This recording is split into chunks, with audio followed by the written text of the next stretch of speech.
అందరికి నమస్తే అండి.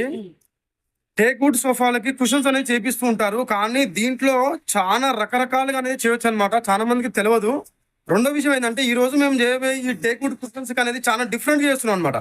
అసలు ఫోమ్ అనేది ఎలాంటి ఫోమ్ వాడుతున్నాము, అలాగే బ్యాక్ సైడ్ అనేది ఫోమ్ కు బదులు ఫైబర్ అనేది వాడుతున్నాం అనమాట. ఈ ఫైబర్ వాడడం వల్ల ఏంటి ఉపయోగాలు, అలాగే ఈ ఫీలింగ్ అనేది సోఫాలో కూర్చుంటే ఈ ఫీలింగ్ అనేది డిఫరెంట్ ఉంటుంది అనేది ఈ వీడియో మీరు పూర్తిగా చూడండి, మీకైతే తెలుస్తుంది అనమాట. ఎందుకంటే కుషన్ డిఫరెంట్ అంటే డిఫరెంట్ గా చెబుతున్నాం అనమాట.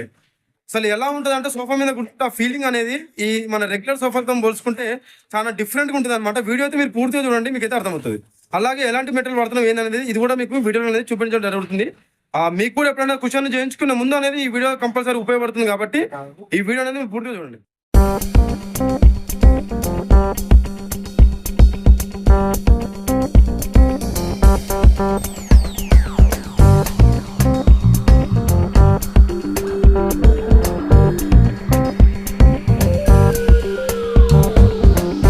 టేక్ వుడ్ సోఫా కుషన్స్ చేయించుకునేటప్పుడు చాలా మంది ఏంటంటే ఎక్కువసేపు కూర్చుంటుంటారు అనమాట. ఈ ఎక్కువసేపు కూర్చోవడం వల్ల ఈ మనకంటే ఆ ఫీలింగ్ అనేది ఎక్కువసేపు కూర్చోలేకపోతాం అనమాట. ఆ ఫీలింగ్ అనేది ఉండదు. అందుకనే ఇప్పుడు ఈ కుషన్ లో ఈ సాఫ్ట్ ఫోమ్ అనేది ఉపయోగిస్తున్నాం అనమాట. ఈ సాఫ్ట్ ఫోమ్ అనేది చాలా అంటే చాలా మెత్తగా ఉంటుంది అనమాట. కుషన్స్ చేయించుకునేటప్పుడు కనుక మీరు ఒకవేళ సాఫ్ట్ ఫోమ్ చేయించుకుంటే మాత్రం గంటల తరబడి ఒకవేళ మీరు సోఫాలో కూర్చున్నా కానీ ఎటువంటి ఇబ్బంది అయితే ఉండదు అనమాట. ఎందుకంటే ఈ డైరెక్ట్ ఫోమ్ వేసుకొని మనం కుషన్ చేయించుకుంటే ఎక్కువసేపు కూర్చోలేము అనమాట. చాలా కష్టంగా ఫీల్ అవుతుంటారు అనమాట. కొంచెం పెద్దవాళ్ళు అయినా సరే వాళ్ళు కూడా చాలా కష్టంగా ఫీల్ అవుతుంటారు.